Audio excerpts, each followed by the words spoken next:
Why do you want to work out? What is your goal? The most important thing is that you have a vision, that you have a goal. Because without that vision and without that goal, again, you're drifting around and you're never going to end up anywhere. People don't become successful just by accident.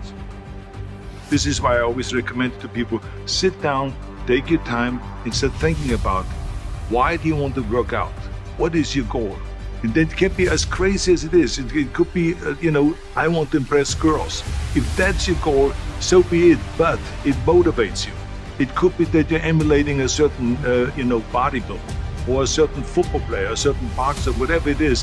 Have those pictures put all over the wall like I did when I was a kid. I put pictures of Reg Park and of Sonny Liston, of boxers and of Ali and of powerlifters and weightlifters all over my bedroom, wall.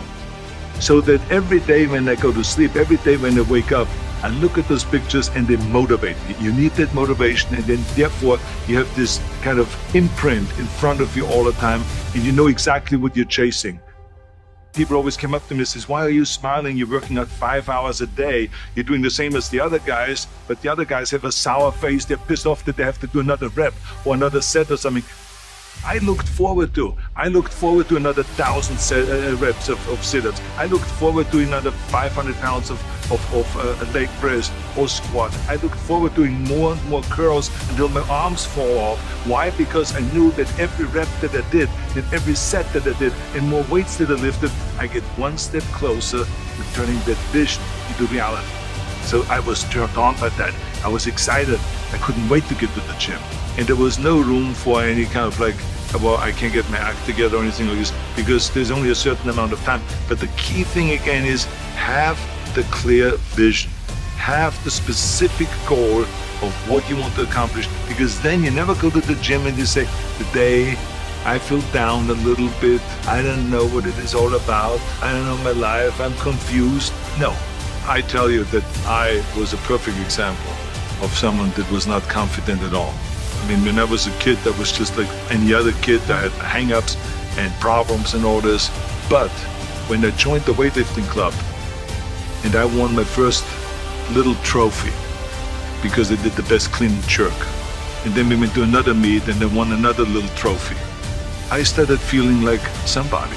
But the bottom line is, everyone can use the same method, because I used it in politics, I used it in making money, I used it in everything that I've done in the movie business. When you have one little victory, little victories add up, and that is what gives you then ultimately confidence. Well, for me, the most important thing always to have a deadline. So when I, for instance, had a competition, and let's say the competition was in the middle of September, and it was now beginning of summer, so there was no more time to screw around. So there was the time now to get going on a diet, to get going with the training, to not slack off at all, because there was a deadline there. The day of the competition, I had to be in the best shape possible. And I knew that if I come to the competition and I lose because I did not schedule my training the proper way, or I didn't have the right frame of mind, or I didn't give everything, literally worked my butt off, I would be just so angry. So I never wanted to be in that situation. So this is why it was very important to pick that time and to say, this is when I have to be in top shape, then to work towards that. But it's not just with the competition. I mean, they're always the same in the movie business. I mean, to me, it was always a big advantage when I said, okay, my movie starts on April 1, and I have now 3 months, so I have to get really in great shape. I do everything that I can to be a winner and to get the body that I envision. If you do something, then do it. Go all out. You have time. You make the time. You can do it. You can do it. You can be the greatest. Do it. Go for it.